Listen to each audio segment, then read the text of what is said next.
im bardziej się z tym zgodzę, tak wewnętrznie przyjmę to, aha, tak to jest, ale tylko od mojej reakcji zależy to, czy ja to wzmocnię, czy ja to osłabię, i w ten sposób powoli, powoli mamy wpływ, odzyskujemy ten nasz wpływ. No bo czym jest reakcja, tak? Że znowu bunt, nie? Albo nie, ja tutaj nie chcę, albo to cały czas wzmacnia ten nasz poziom, że tak powiem, zwierzęcy, taki tych pierwotnych emocji, tak? Czyli złość, czyli lęk na przykład, nie? Bo to jest to. E, a tutaj chodzi o przekształcenie tego w tę akceptację z poziomu uczuć, nie z akceptację z poziomu emocji, czyli no trudno, ja to akceptuję z poziomu umysłu, tylko jakby przyjąć to do serca i to niejako zmiękczyć tam. Ja to jakoś tak to widzę. Tak, Nie wiem, tak, czy tak. ty wiesz, o co I mi właśnie wiesz chodzi. co, to o czym mówisz, czyli jakby stopień świadomości w trakcie reagowania też jest bardzo ważny i on jest mocno związany z podświadomością i w pewien sposób, jeżeli ta reakcja wygląda tak, że jest ona na tych wzorcach jakby też ofiary czy odbiorcy rzeczywistości zbudowana, to ona bardzo mocno wzmacnia obraz nas samych, jaki mamy w swojej podświadomości, naszej tożsamości, generalnie jak my siebie samych postrzegamy. W przepływie z Kamilem Mierzeniem.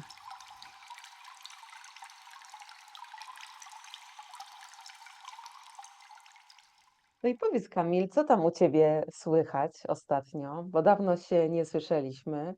Gorąco, upały są teraz. Tutaj mieszkam w Anglii, więc na upały to się czeka długo i są bardzo rzadko. I tak się trafiło teraz, że praktycznie chyba od 3 dni już tak jest w okolicach 30 stopni, nie? Czyli no bardzo gorąco, z tym, że tutaj też jest te powietrze trochę inne, to wiem, że w Polsce to jest norma w tym czasie i generalnie tam czerwiec, lipiec to tak koło 30 się kręci, a tutaj to właśnie jest rzadkość i no tak z jednej strony fajnie, bo niby można wyjść, bo czyste niebo, słoneczko, ale jak wyjdziesz, to też kurczę za gorąco jest i za długo tam nie wytrzymasz, więc to takie wiesz, tutaj co u mnie, jeśli chodzi o warunki, w jakich tutaj teraz egzystuje, a tak bardziej jeśli chodzi o wewnętrzne sprawy, no to ten czas przesileniowy teraz mamy tutaj znowu.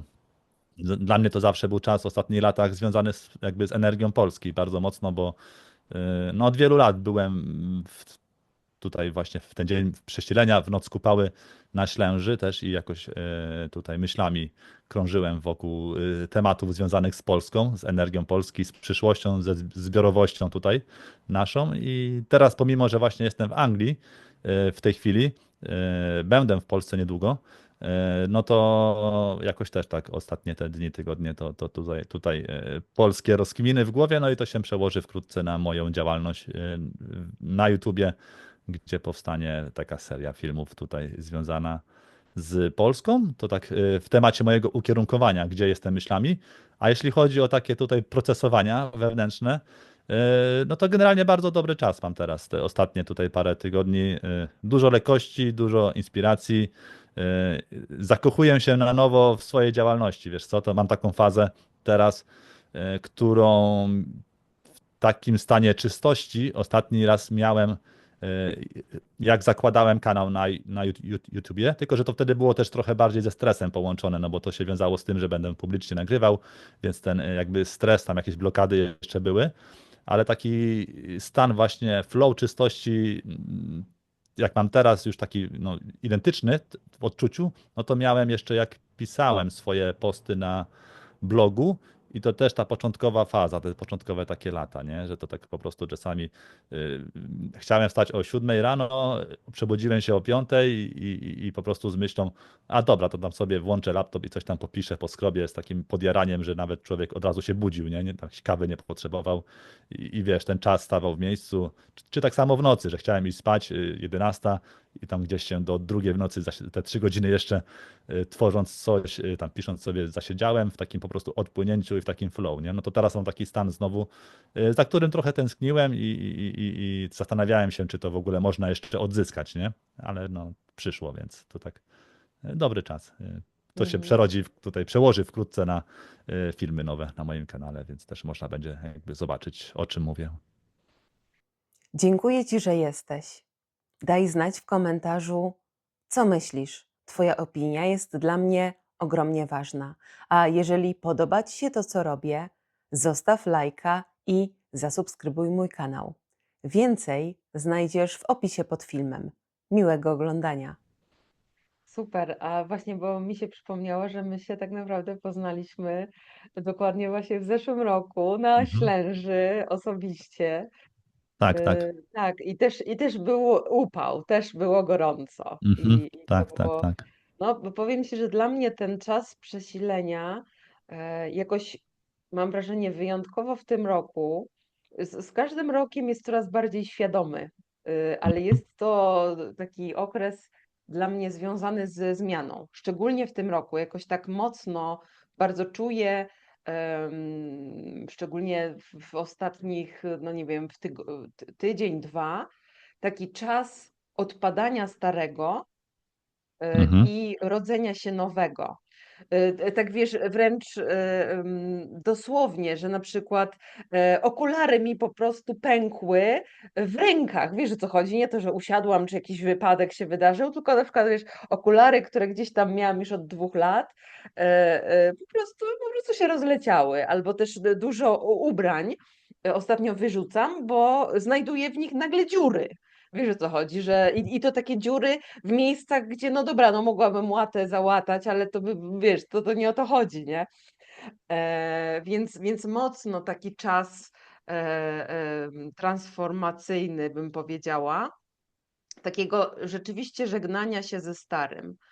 E, I, I to, co mówisz, też te nowe idee. Ja na przykład często mam tak, że budzi mnie w nocy, że budzę się w nocy i nagle mi zaczynają spływać jakieś właśnie idee albo jakieś rozwiązania. I też to jest takie, że to, co mówisz, Mhm. takie flow, że taka jest w tym ekscytacja, taka nowość, takie też taka świeżość w tym. I no i to jest takie, że nie da się tego, to co powiedziałeś, nie da się tego em, dla mnie własną wolą, że tak powiem, wymusić, nie? Że ja teraz usiądę albo się, wiesz, tam otworzę jakoś i że to mi przyjdzie. To po prostu przychodzi wtedy, kiedy ma przyjść.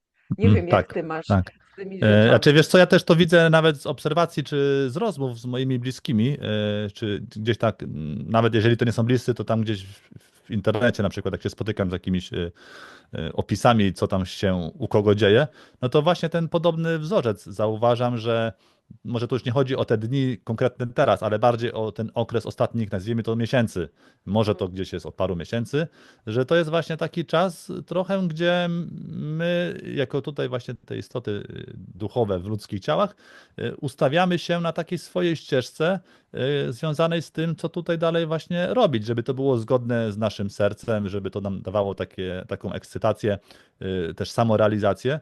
I tu właśnie bardzo dużo ludzi teraz widzę, jest w takiej przestrzeni odkrywania nowych pomysłów, nowych inspiracji, nowych projektów. Niektórzy jakby już to robią i w tej materii to jakoś tam przejawiają. Niektórzy są na etapie właśnie gdzieś jeszcze tego, że to się w nich zbiera jako pomysły, jako takie pewne inspiracje.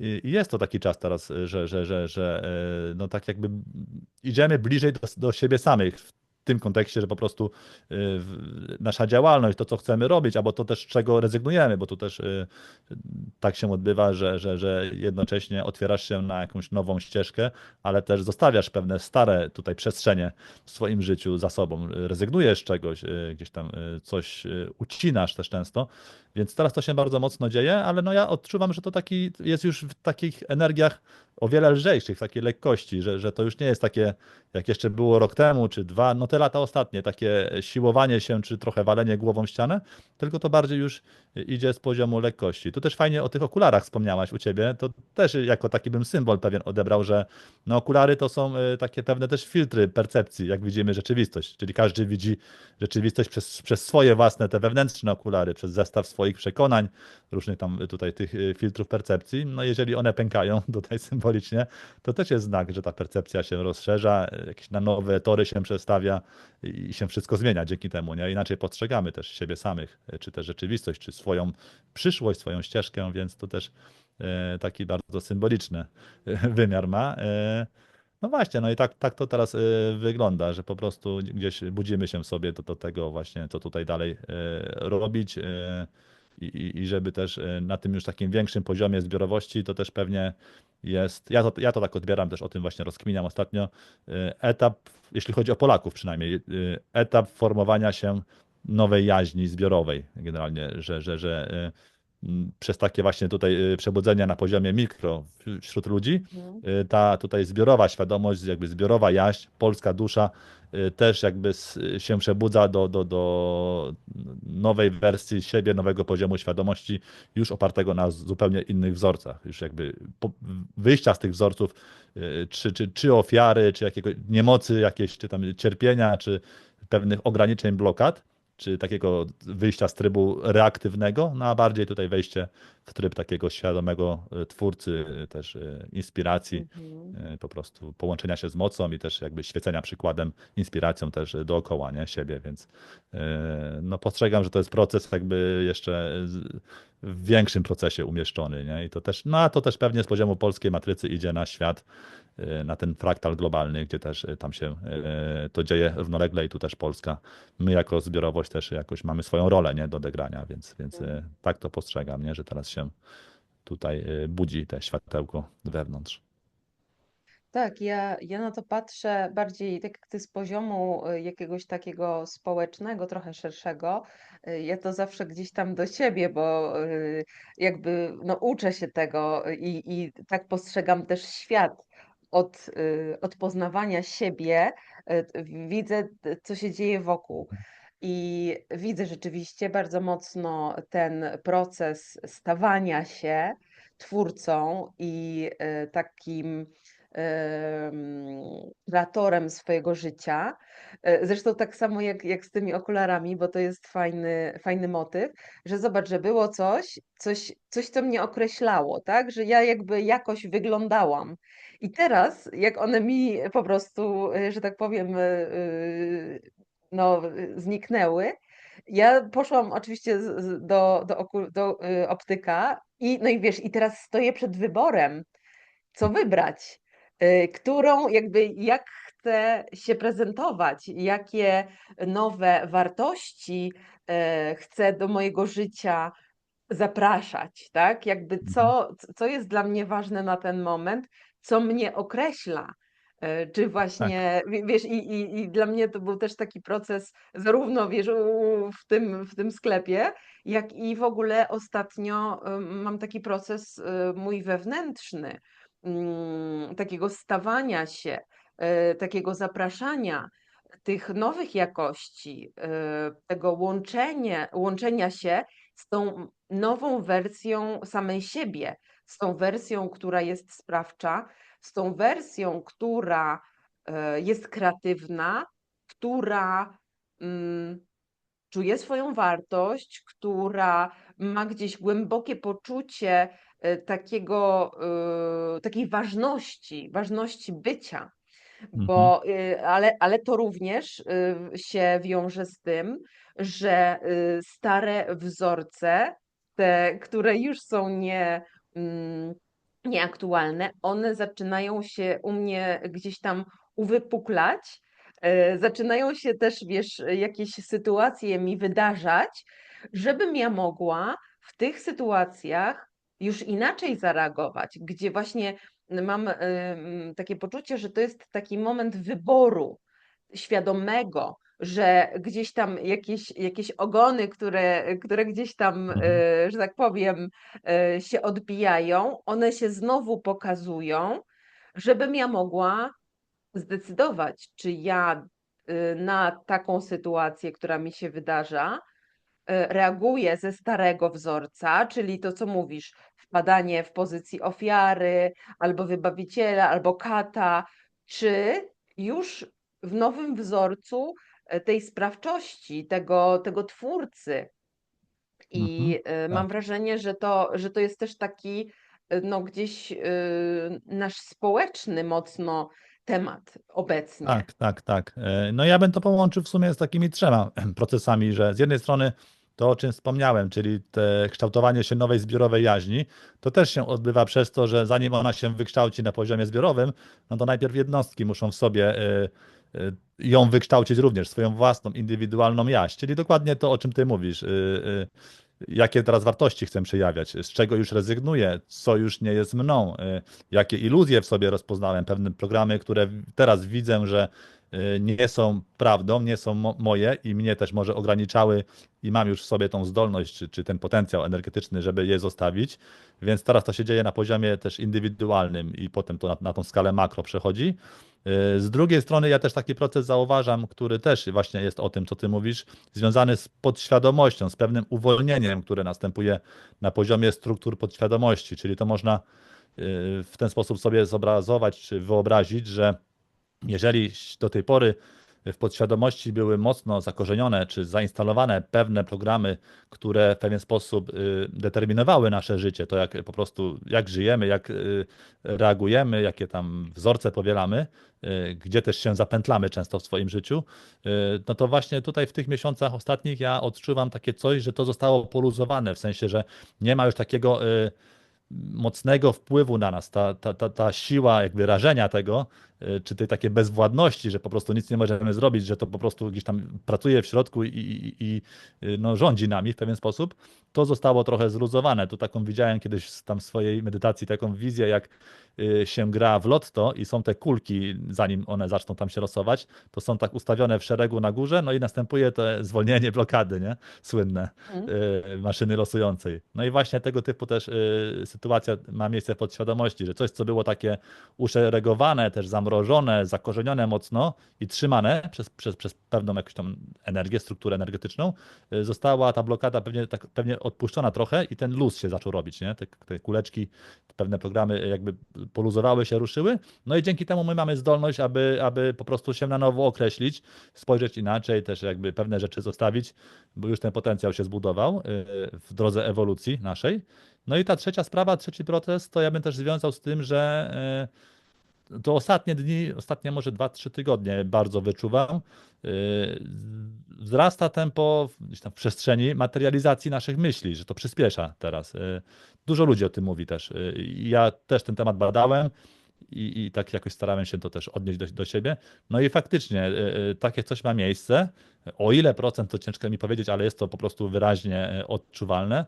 No i w momencie, kiedy te tempo wzrasta, czyli to, co myślimy, to jakie mamy też w sobie tutaj uczucia, emocje, energię, czy przekonania ogólnie nam się szybciej zaczyna pokazywać w życiu, no to siłą rzeczy, jeżeli taki ewolucyjny mechanizm się odpalił, no to również równolegle musi iść za tym proces, że my będziemy wchodzili w swym umyśle, w swojej świadomości w takie tematy, w takie ukierunkowania, aby zacząć tutaj świadomie tą swoją nową tożsamość jakoś budować, nie? Czyli będziemy myśleli o tym, jakie no właśnie wartości, w jakim kierunku iść, z czego zrezygnować, co jest bliskie mojemu sercu. No bo siłą rzeczy ten proces przyspiesza, nie? Więc tutaj też trzeba się na tym bardziej teraz skupić będzie, żeby no jakby współgrać z życiem, z rzeczywistością i żeby też nadążyć w pewien sposób za ewolucją tutaj świadomości, no i za tymi zmianami, które tutaj w przestrzeni się dzieją. Więc to, o czym mówisz, ja bym powiązał tutaj z takimi trzema procesami. Mhm. Tak, to co sobie tutaj napisałam, to wydłużenie czasu pomiędzy bodźcem a reakcją, że to się tutaj Mhm. wydłużyło i to jest to zwolnienie blokady. Natomiast wracając do bycia władcą myśli, ja uważam, no bo już chyba każdy to widzi, że to, co mówisz, ta materializacja, ta manifestacja, ona przybiera na sile, przybiera na szybkości. I w obecnych czasach bardzo ważnym jest to, na czym skupiamy nasze myśli, ale to, bo ja też zauważyłam u siebie, że jedna sprawa to jest skupianie myśli świadomych, ale to, co powiedziałeś, ta podświadomość w dalszym ciągu na nas wpływa. Mhm. I mój osobisty proces polega na tym, żeby nieświadome y, do tej świadomości mogło wypłynąć i się niejako oczyścić, bo w innym wypadku to, tak jak chyba to Jung mówił, że ta podświadomość, która rządzi twoim tobą, ty nazywasz to losem, nie? Że jakby to wpływa siłą Tak, tak. rzeczy na nas.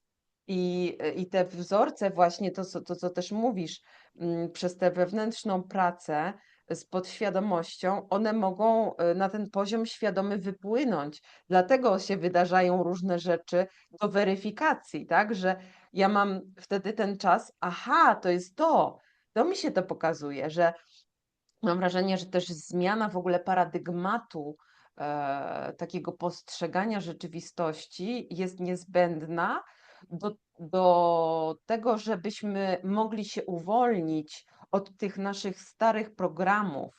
Bo Mhm. jeżeli Tak. cały czas będziemy patrzeć z tej pozycji ofiary, także ojej, znowu mi się to przydarzyło, tak?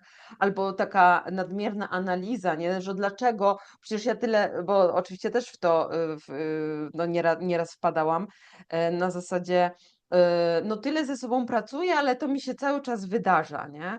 Tylko, że ja zmieniłam od jakiegoś czasu postrzeganie tego, tych powiedzmy trudniejszych sytuacji, tak, tych sprawdzianów, że one nie pokazują nam się po to, żebyśmy teraz analizowali właściwie, dlaczego znowu mi się to przydarza, tylko żebyśmy po prostu inaczej na nie zareagowali.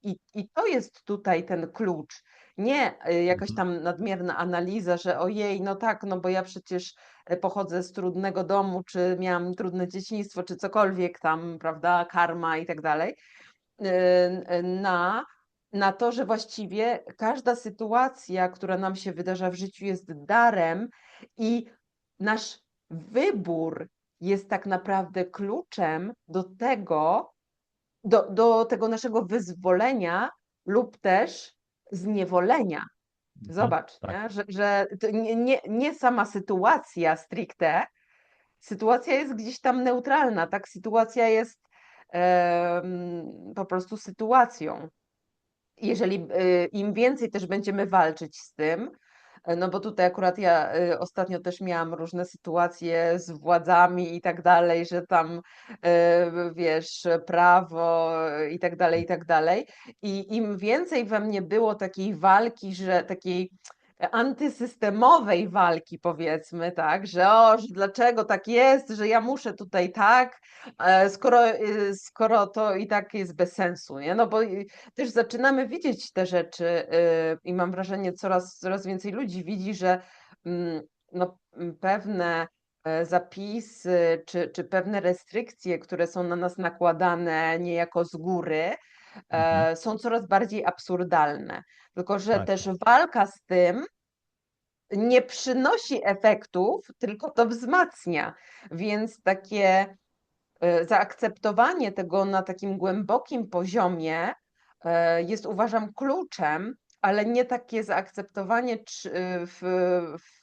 w takim sensie pogodzenia się. Nie, tylko na ten moment tak jest. Taka jest rzeczywistość, takie jest prawo, więc mogę się, nie wiem, z tym nie zgadzać, natomiast ono mnie gdzieś tam obowiązuje tak czy siak. I Mhm. im bardziej się z tym zgodzę, tak wewnętrznie przyjmę to, aha, tak to jest, ale tylko od mojej reakcji zależy to, czy ja to wzmocnię, czy ja to osłabię, i w ten sposób powoli, powoli mamy wpływ, odzyskujemy ten nasz wpływ. No bo czym jest reakcja, tak? Że znowu bunt, nie? Albo nie, ja tutaj nie chcę, albo to cały czas wzmacnia ten nasz poziom, że tak powiem, zwierzęcy, taki tych pierwotnych emocji, tak? Czyli złość, czyli lęk na przykład, nie? Bo to jest to. E, a tutaj chodzi o przekształcenie tego w tę akceptację z poziomu uczuć, nie z akceptację z poziomu emocji, czyli no trudno, ja to akceptuję z poziomu umysłu, tylko jakby przyjąć to do serca i to niejako zmiękczyć tam. Ja to jakoś tak to widzę.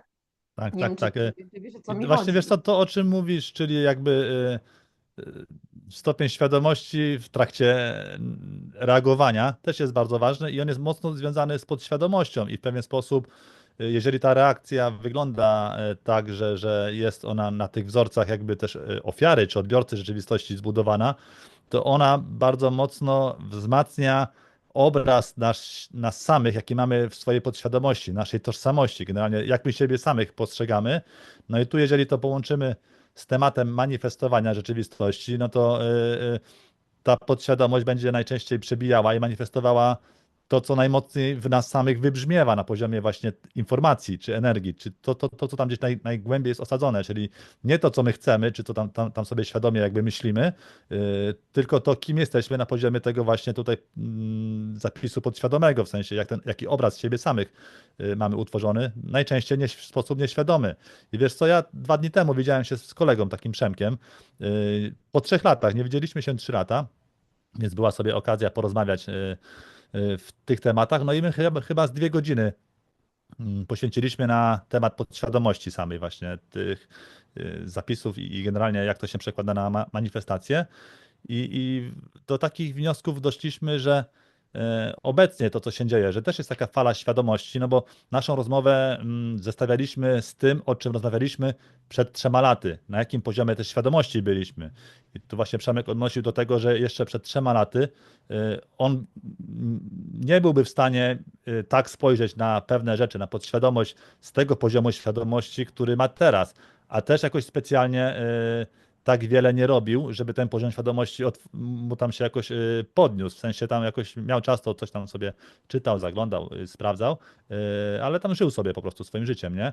I generalnie do takich tutaj wniosków doszliśmy wspólnych, że teraz jest bardzo łatwo tą podświadomość, tą relację z podświadomością i to jak ta manifestacja z niej wypływa, jest to łatwo uchwycić, o wiele łatwiej i zobaczyć i jest o wiele łatwiej pracować z tym, że teraz jest takie coś, i tak mi się wydaje, tak to też czuję, że wiesz co, ja bym to porównał, to teraz mi przyszło, do prowadzenia, nie wiem, ciągnika współczesnego, wiesz. Kiedyś były zwierzęta, był tam pług na przykład i wiesz, trzeba było więcej siły w to włożyć, nie? Trzeba było ten pług tam ciągnąć, to było męczące, trzeba było chodzić przy tym, nie?